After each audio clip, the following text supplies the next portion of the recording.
Before I tell you this story, please drop your name in the comments and tell me where you are watching from. I want to know who is with me today. I want to tell you about my grandson Thomas. He is 26 years old. He works in the city. He has a busy life. Friends, work, the kind of schedule that young people have that makes me tired just to hear about it. I am 78 years old and I live alone, and my world is much quieter than his. For a long time after my husband passed, my world was very quiet indeed. Thomas started visiting me every Sunday about 14 months ago. The first time he came, I thought something must be wrong. Young people do not simply visit their grandmothers on Sunday mornings without a reason. I made tea. I asked if everything was all right. He said yes, everything was fine. He just thought he would come and see me. I believed him, but I watched him carefully. He came back the following Sunday, and the Sunday after that. By the fourth Sunday, I stopped asking if everything was all right. I started simply making the tea when I heard his key in the door. He had asked for a key 6 months before his visits began. He said, and I remember this exactly, he said, "Gran, I just want to know that if you ever need anything, I can get to you." I gave him the key without a second thought. I was touched that he asked. I did not connect the key to the visits, not then. We would sit together for 2, sometimes 3 hours. We talked about everything and nothing. He asked about my childhood, things I had not thought about in decades, where I grew up, what my mother was like, whether I had been a good student, whether I had loved his grandfather before I agreed to marry him, or whether that came later. I told him things I had not told anyone, stories I thought I had forgotten. He listened in the way that young people rarely listen, completely, without his phone, without the slight distraction that most people carry with them everywhere now. I looked forward to Sundays more than I had looked forward to anything in years, but I still did not understand why he came. The answer arrived by accident. It was a Tuesday, not a Sunday, and I had a doctor's appointment in the afternoon. Routine, nothing serious. But my usual taxi service had cancelled, and I had mentioned it to my daughter the evening before. Thomas arrived at my door at 1:30 on a Tuesday afternoon. I said, "Thomas, it is Tuesday." He said, "I know, Gran. I thought I would take you." I looked at him for a moment. I said, "How do you know about the appointment?" He said, "Mom mentioned it." I said, "How long have you and your mother been in contact about my appointments?" He was quiet for a moment. Then he sat down and he told me. 14 months earlier, just before the Sunday visits began, Thomas had called his mother. He had told her he was worried about me, that he had come to visit on a whim one afternoon and found me sitting in my garden alone, talking to his grandfather's photograph.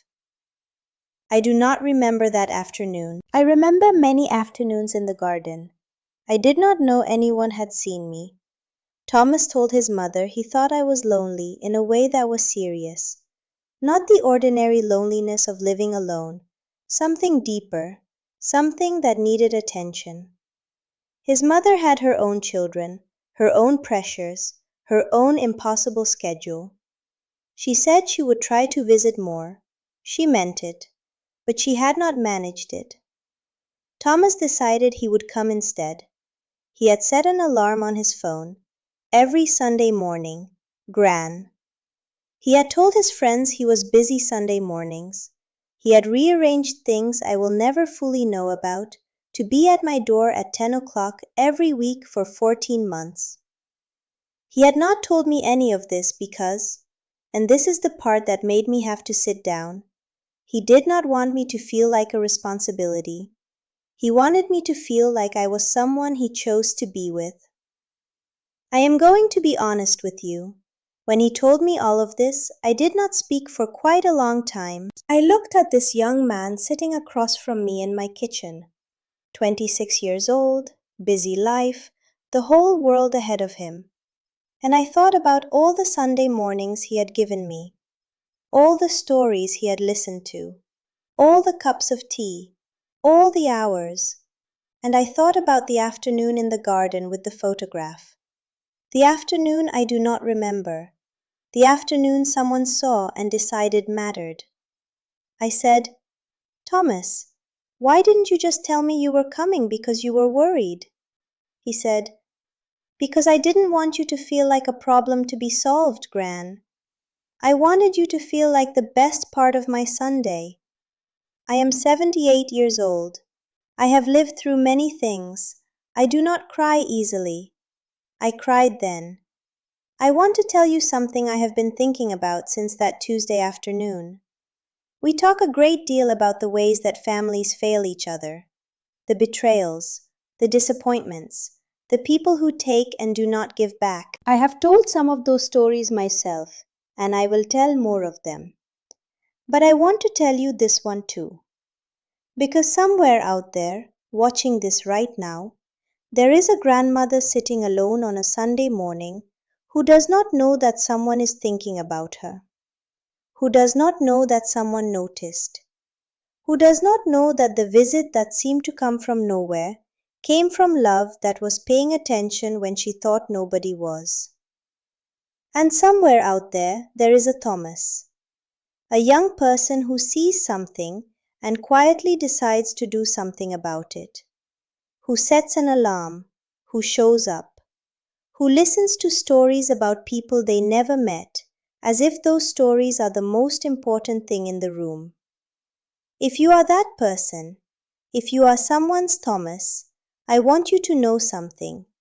You are changing someone's life, completely, in ways you may never be told. The hours you give, the Sunday mornings, the Tuesday afternoons, the moments you rearrange without being asked. Those hours are not lost. They are the finest thing you will ever do with your time. And if you are the grandmother, if you are the person sitting with the quiet and the photograph and the long Sunday mornings, please know this. Someone saw you. Someone is coming. Your Sunday is not as empty as it feels right now.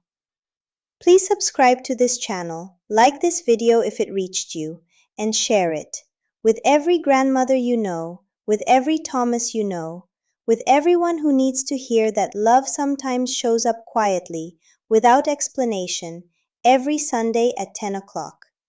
And drop your name and where you are watching from in the comments. I am reading every single one, everyone.